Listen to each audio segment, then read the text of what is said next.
I don't feel like the industry in the past have embraced women of colour enough and made products available to support brown and black women. And that's how I felt it has been in the past. But I also feel like the industry has been a little bit, just a little bit tougher to penetrate for women of colour, really. So, but I'm glad to see that there is definitely, things are evolving and there's definitely change going in the right direction, which is positive, because now they're realising, actually, why are we excluding a huge audience? Why are we excluding women that want to be part of this process and want to be part of this brand? And they want to go to the counter and choose a foundation that's in their skin tone, because that's the most amazing thing about brown and black skin, is there are so many shades.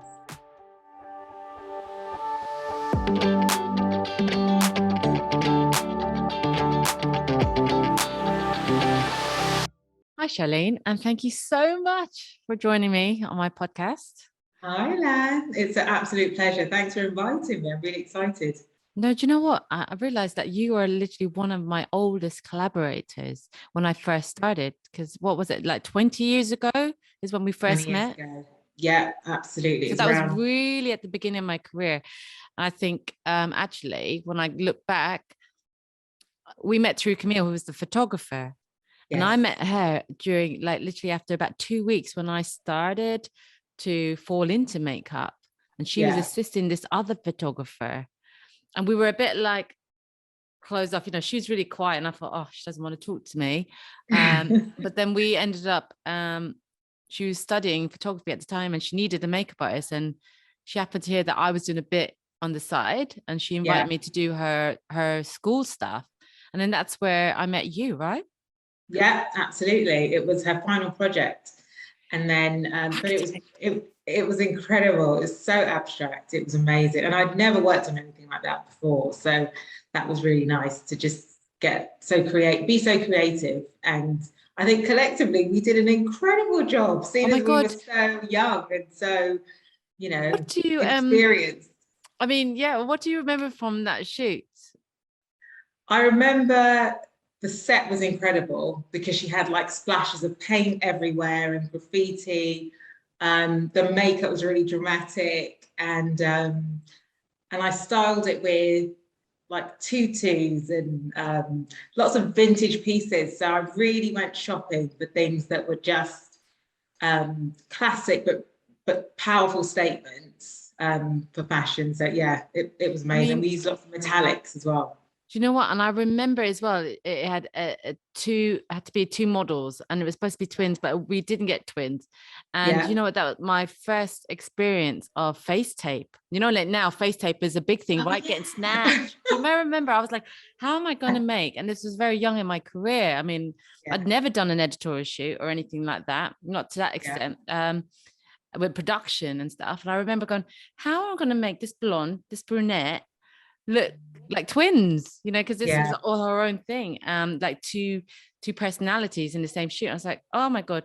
And then I don't know how, but then I went into the makeup shops. That's how I used to find things. And I seen the tape and I was like, what does this do? And they're like, oh, it makes your facelift. I was like, well, at least I could do that and give them all like the same eyebrows or something. I took everything away. And do you remember, it was quite strong, wasn't it? But I just made all the skin all shiny, and not being funny, it was quite timeless. It looked really good, high end for who we were at the time, right? It's definitely timeless and definitely a piece of art throughout my entire career that would go in my collection of proudest work, definitely, because I think we did an incredible job. And I remember the motorbike shot where she's on like this vintage motorbike and she's wearing a tutu and she had the bright pink top on, and it was amazing. I mean, I'm not surprised that your career has evolved in the way that it has, because, you know, I'm wondering whether that sort of, because it was one of my first shoots, I wonder if that sort of, you know, the whole thing about when I shoot, the first image has got to be amazing or forget it. It goes down. I don't like doing it the other way, where just build on it and see what happens, because then you end up with the best shot at the end and then the rest just looks really weak. But we always started with like a wow factor, and then everything has had to be wow afterwards. So it was quite high standard, wasn't it? And I remember like you were quite quiet, bringing all the stuff, very high voice, you know, and I was like really scared of you. Because you really knew your stuff. You really knew your stuff. Because were you an editor of a magazine at the time, or just styling or co-writing? I can't remember. Yeah, I was working on an online magazine that I created because, again, we were all quite young and new in the business and finding our feet and figuring out ways that we could really launch our careers and get our names out there. So digital content was growing. It was becoming something that we were slowly introducing into the fashion industry. And so I thought, that's something I can do. That's something I can try to use to showcase my work as well as develop as a stylist and journalist. And so, I was working on an online magazine called annasbell.com that I created, and I loved it. It was fun. It was men's fashion, women's fashion, a bit of beauty. It was fun. It was really, really good. But how did you, because then you started directing your shoots and productions. So how did you get into that? And what made you because did you book me? I think when you first, there's a few people that you were working with that are quite good makeup artists, aren't they? At the time. Yeah. There were a few different makeup artists I worked with, but a tiny group, with you being key in that group that I wanted to work with, because again, we were all at the beginning of our careers and just wanting to grow together. And I think, if anything, that's some advice that I would definitely give to the next generation, is finding that core group of artists that reflect your work and growing together. Some of the collaborations that we worked on quite young were amazing. So I mean, when you think about what you've done then and now, in comparison with the makeup artists, how do you feel? Has anything changed for you? I think the only thing I would say has changed in terms of, I think people's approach to makeup is slightly different. And also the clientele has slightly shifted a little bit, because a lot of the work that we did was very creative. And as time's gone on with my career, I've also worked with a lot of commercial publications, which has meant that a lot of my work has been a lot of natural makeup and things that are less,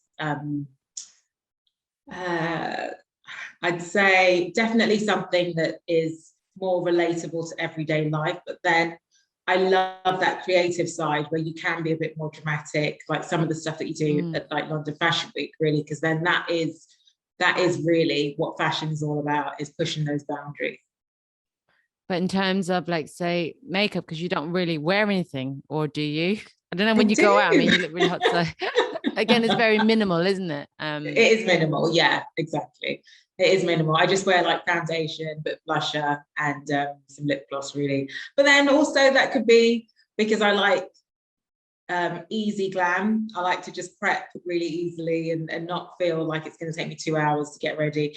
I think some people are very experienced and they're really good at doing that fast, and some people take a little bit longer. Whereas, especially being a working mom, I like to get up, get ready, feel like I look good, and just get going.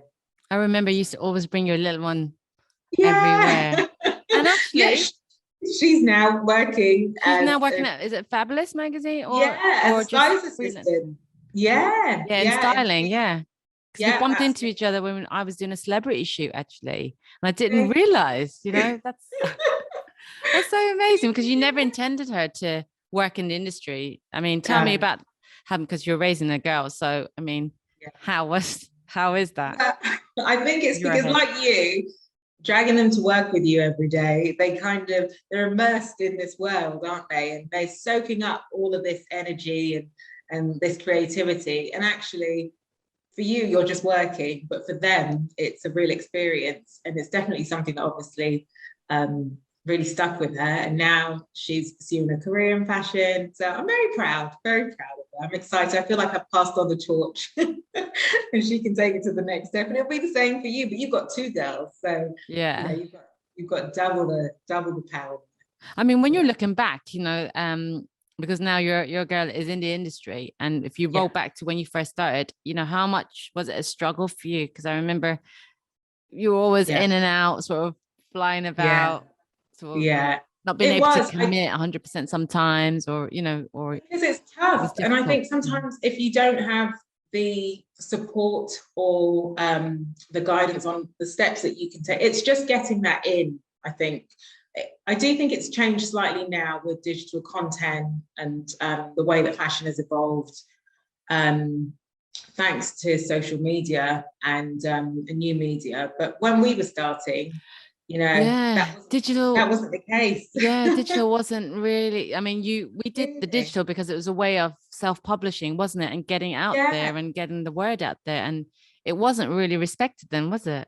not really. It wasn't the done thing. So because of that, it was very difficult to find a way to get into the industry. Once you're in, then you know it's great. You can keep, but it does take a lot of hard work and maintenance and working on your network and your contacts and continuing to develop as an artist is really, really important. Whereas I think the benefit for my daughter, for example, if this is something that she definitely wants to continue to pursue, at least hopefully I can be, you know, a bank of knowledge for her and give her some guidance so that she can really take it to the next level. And you know, and you were doing all this and you also managed to write a book. I did. What made you, yeah. For that reason, really, that exact reason, because I didn't feel like at the start of my career, I had somewhere that I could go to get some references to understand how to become a stylist. Because I actually didn't even know it was a job until I started at London College of Fashion. And one of my tutors said, have you considered styling? Or, you know, if she hadn't brought that to my attention, I really wouldn't have known it was a job, because when you're young, you think fashion design or makeup artist and that's it. But the industry's so big and there are so many different jobs. So I wrote the book Intern to Stylist, which launched in Topshop in the good old days on Oxford Street. And and it really is just an opportunity to learn about what the different roles are as artists within the industry, terminology, and just some key things to learn about starting out as a stylist and how to just get the experience that you would need to really grow within that role. I mean, did you assist anybody? Who was your mentor? My first job that really made a difference to my career was assisting a stylist called Laurie Smith. She was fashion director at FHM Collections magazine, and she taught me everything, absolutely everything. And I'm forever grateful to her. And we're still in contact. And occasionally I send her messages to say how grateful I am, how much she made such a difference to my life, because she's amazing. She really, really showed me how incredible and how vast this role can be and all the different ways that you can approach it. Just want to ask about like socially and stuff. Have you ever been misunderstood? Because our industry is so difficult, and like as you said, styling wasn't a thing, you know, freelancing and makeup wasn't really a thing, you know. We all pretty much had to stumble on it unless you assisted somebody, you know. Right. You know, obviously it's changed now and everyone wants to be a stylist or an influencer and stuff. So you know, what advice would you give to people that are like starting off in that arena? My advice would be to definitely shadow somebody that is doing this full time. So somebody that knows this job well. So if you have an opportunity to intern or be an assistant, take that opportunity. It may be junior, but there's so much to learn about the role and the contacts that you need to grow in the role, that it's worth every minute, absolutely every minute of it. And I would definitely say to do as many test shoots as you can, like we did, so that you can develop your style. Because by doing test shoots with like-minded artists, you start to see what style works for you, and also learn about where to go, so the different brands that will work with what you're trying to achieve. So that would definitely be my advice, is to test where possible with other like-minded artists at a similar level to you, and also shadow somebody that is doing this. If it's, you know, do it for free, just so that you can learn on shoots at the job, so you can see exactly how it all works.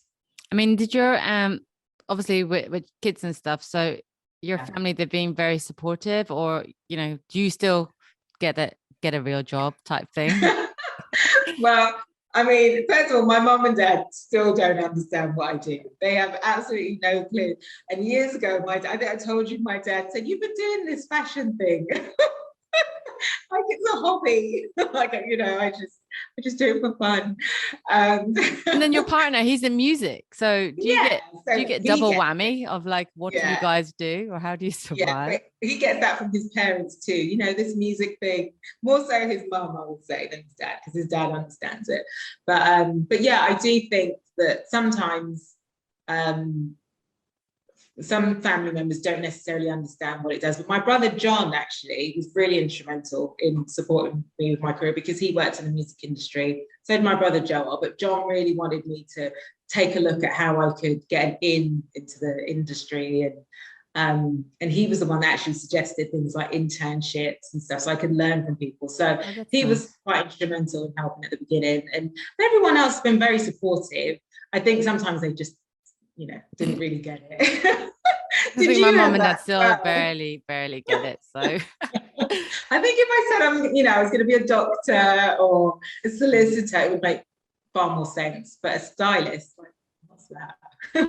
What do they do? And what about your relationship with makeup artists? Because you're very close now to makeup artists. So what, like after seeing all the shoots for all these years, what stands out for you?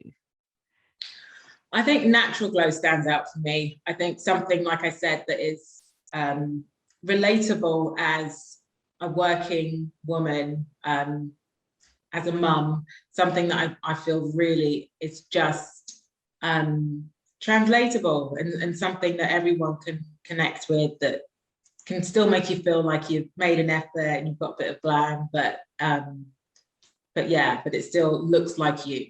Because I think sorry, just about like on a personal level in terms of foundation, because, over the pandemic, there was a lot of subjects brought up about people maybe not being good enough for dark skin, or, and there's still that conversation flowing around. I mean, what's your sort of take on like maybe an experience where you went to a counter, or when you're buying foundation for yourself or seeing makeup artists? I mean, what's your sort of take on that? My take is, I think what's really important is to see yourself with brands and with media. So my take on it is I don't feel like the industry in the past have embraced women of color enough and made products available to support brown and black women. And that's how I felt it has been in the past. But I also feel like the industry has been a little bit tougher to penetrate for women of color, really. So, but I'm glad to see that there is definitely, things are evolving, and there's definitely change going in the right direction, which is positive.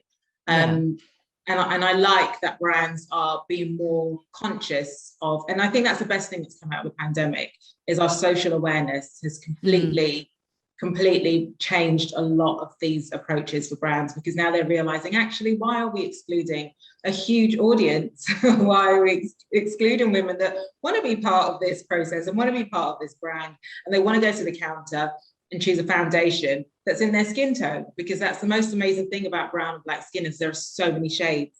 So you want a brand that's going to embrace that, and some brands have done that really well, for some time, but I'd say a lot of them haven't. But luckily things are changing. So things have changed. And I mean, there's so much choice. I mean, as a makeup artist, I mean, you should be able to mix anyway, but there is no excuse for now. The textures and everything has changed. And I think definitely there has been a brilliant way forward. So that leads me to my question, of bringing makeup to the forefront, because for me, it's all about raising the game, and it's important about the collaborative team. So to you, I mean, what is the power of makeup, even though you don't wear much, but when you do, or when you've seen an image or anything at all, what really brings it to you, the power of makeup? I think the power of makeup can echo confidence, and it can tell a story with an image, or just with a look, really. And that in itself is so powerful that I think it's something that's been around for centuries. So it's not something that we've just begun to use to tell our stories. But I love that makeup can be so powerful that you can literally echo your emotions, echo, you know, your confidence, echo whatever it may be that you want to portray. And I love that. I love that about makeup. Though I don't wear lots of makeup, I do like to sometimes inject pops of color because I may be feeling, feeling it, you know. I think it's more in your clothes though. You do inject like a nice red shoe, green shoe, or something really cool. I was actually going to wear a red blazer, and then I thought, okay. no, I put it back. And just to celebrate, you know, congratulations, you launched a, you know, most people closed down over the pandemic, the beauty went up, but you end up launching a whole new brand. I did. How did you... It's a pandemic baby. Yeah. I'm so proud of it. It's my clothing collection called Miss Campbell, which is, it's just wardrobe essentials. So it's the kind of stuff that every woman needs to have in her wardrobe. It's, you know, underwear, vests, leggings, and robes. So just all your basics that you'll need to have at home to just stay comfortable all day, all night. And it's all made in the UK. So I'm definitely focused on ensuring that the brand stays within the UK, just so we remain ethical and sustainable. And we use like 100% cotton. And yeah, I'm very proud of it. It's been featured quite a lot. It was rated most comfy in Hello magazine, amongst some really big brands. So that was a very proud moment for me. So yeah, I'm excited about it. Oh, so good to see. And has anyone helped you? That was just literally yourself? Well, I've definitely had a really strong team of people that supported me with it. But yeah, essentially it's me really that's entrepreneur growing it and developing. So yeah. Wow. And are you planning what's your plan now? What else is it that you're... Well, my next steps are really to just continue to look at other markets for the brand, other areas that we can grow. I'm looking at creating more of a presence in the US. So there's a market in Miami for the brand, which I'm very confident will continue to do well. And how are you coping with the whole, you know, the relationship between the brand from UK and US with the whole Brexit? Is it affecting anything? Because it is made in the UK, so. Not really, because we're such a small brand. So I don't feel like it's having a big enough impact on us. And I'm very conscious about keeping levels low in terms of what we produce.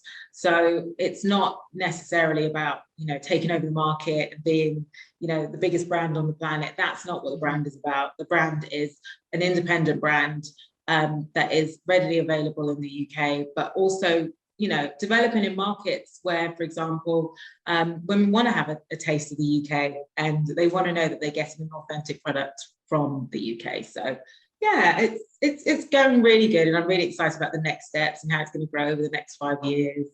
But yeah, that sounds amazing. I can't wait to see how big it gets for you. Thank you for wearing it. You wore the grey robe, which looked amazing when you were pregnant. That's right. Yeah, I wore it all around the house, in the bedroom. I was doing my diligence, showing on social media. You know, was it comfy? Was it comfortable? Thank you so much. Oh, you're welcome. Was it comfortable? It was very comfortable. I mean, I'm a bit of a short arse though, so it dragged, but that felt good because it just made me look taller, which is fabulous. And it made my bum look really tiny. It was actually huge, but it was so slim as well. If you can do that when you're pregnant. But yeah, it was really soft, really comfortable, and I absolutely loved it. And so well done in creating this bad boy. Thank you. I'm loving it. So Charlene, just as my last question, and I'd say thank you very much for spending some time with me. You know, if you could tell your younger self, or you want to send a message to your little one, you know, going into the industry in whatever form, wherever she may go, she may fall into fashion, makeup, hair, you know, what advice are you giving her? Because she's only what, 16? 18. Oh, 18. She's 18. Can you believe I've got an 18-year-old? No. Can you look about 20 yourself? How do we have kids? I just don't know when this happened. I think I would say to my younger self, enjoy the moment, because the thing about our industry is it's not about the final destination, it's about the journey and enjoying the growth. And I think I was very hard on myself at times where I didn't allow myself to just enjoy it. And I think that would be the best advice I would give to myself, is just enjoy it and capture the moment a little bit more, so I can create a bit more of a memory box, like an archive, which is great now. And that's the difference with this generation compared to us. We didn't really have social media. We had MySpace, but that was kind of it. We didn't have like Instagram and, you know, all these other platforms. So we didn't document our lives as much as everybody does now. So yeah, I would definitely say enjoy the moment and capture the moment just a little bit more, so that you can look back and see the growth and the journey and how far you've come. But yeah, definitely. Oh, brilliant. Is there anything else that you want to share? Yeah, what would you say to your younger self?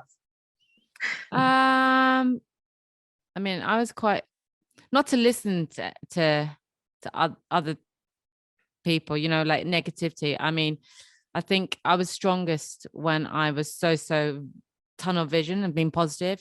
And as soon as I let a few things creep in, you know, it hurt my confidence in a way. So it's like giving clout to that negativity, which I should have just like gone in, you know, just zoom in and just not bother and just kept going the way I was. But you know, it's a lesson. And I think it's just being true to yourself, just honest and integrity. Like you can't really fault that, you know, just go with your gut and be a nice person. You know? And that's so true. I'm so glad you said that, actually, because that's a really good point for me too. I think would be to don't let any negativity knock your confidence, because I definitely had moments like that. And that's why I'm saying about enjoy the moment and don't, you know, don't get overwhelmed by it, because I put so much pressure on myself, really, from some of the negative experiences that I would have, whether it was a client or, you know, colleagues, whoever I may be working with, that may not have been as supportive as they could have been, or didn't understand my approach to how something could look. So yeah, absolutely. And that can knock your confidence over time, but you've got to just believe in yourself and stay focused on what works for you, because actually that's what makes you an individual in this industry. Yeah. So yeah. Right, Charlene. Well, thank you so much for your insight, and congratulations on all the things that you've achieved. Thank you. And I hopefully see you soon. Yeah, congratulations to you, Lam. This is amazing. Thank you so much. And I'm so glad we've been friends for such a long time. And it's so lovely to see how things have evolved. And congratulations on, you know, all your awards and your accolades you've done. I'm so proud of you. Thank you. Really good job.